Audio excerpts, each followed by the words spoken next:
আজকে ডিসেম্বরে কত? 26। 31শে ডিসেম্বরে আর একটা বেদাত আসতেছে, ওকে বলে 31st নাইট। আহলে হাদিস আন্দোলন বাংলাদেশ, আসুন পবিত্র কুরআন ও সহিহ হাদিসের আলোকে জীবন গড়ি। আজকে ডিসেম্বরে কত? 26। 31শে ডিসেম্বরে আর একটা বেদাত আসতেছে, ওকে বলে 31st নাইট। খবরদার, সাবধান থাকবেন।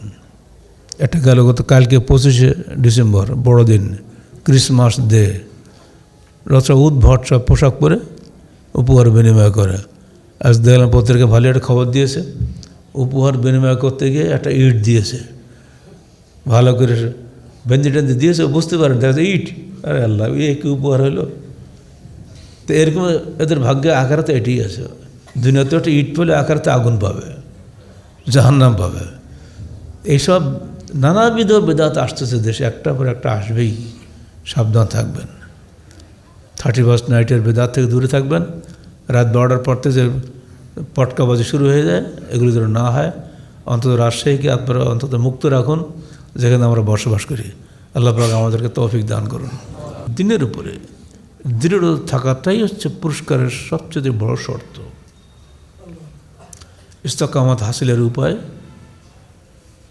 এক, আল্লাহর নিকটে ইস্তেকামত প্রার্থনা করা। বিপদে পড়ে যে আল্লাহকে ভুলে না যাওয়া এবং আল্লাহর উপরে দৃঢ় থাকা, এর জন্য আল্লাহর কাছে প্রার্থনা করতে হবে। সহজে হবে না। কোরআন ও সহিহ হাদিসের মুখী থাকা সবসময়। ডানি ভাইয়া কত কী হচ্ছে আমার দেখার দরকার নেই।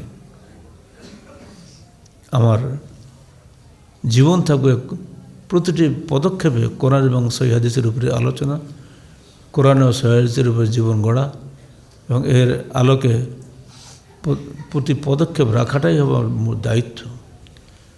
3, আল্লাহ ভীরু তৌহিদপন্থী সংগঠনের সাথে যুক্ত থাকা, যেখানকার ভাইরা সবাই আল্লাহ ভীরু হবেন এবং তৌহিদপন্থী হবেন, কোনো অবস্থায় শিরকের সঙ্গে আপোষ করবেন না। এই ধরনের সৎকর্মশীল বন্ধু তলাশ করতে হবে এবং তাদের সঙ্গে যদি আপনি থাকতে পারেন, তাহলে আপনার এর দৃঢ়তা, ইস্তেকামত বজায় থাকবে। নইলে যে কোনো সময় ইস্তেকামত ধ্বংস হয়ে যাবে।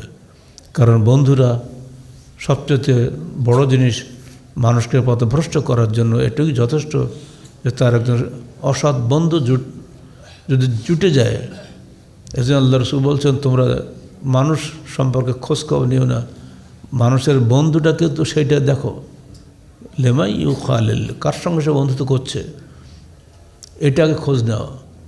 সে যে দলে থাকে ওই দলের মতোই সে হবে। অতএব তুমি মানুষ ভালো মন্দ যাচাই করে রাখ, দেখো সে কোন দলে আছে। অতএব সাবধান। আল্লাহ পাক আমাদের সবাইকে সার্বিক জীবনে আল্লাহর উপরে দৃঢ় থাকার তৌফিক দান করুন।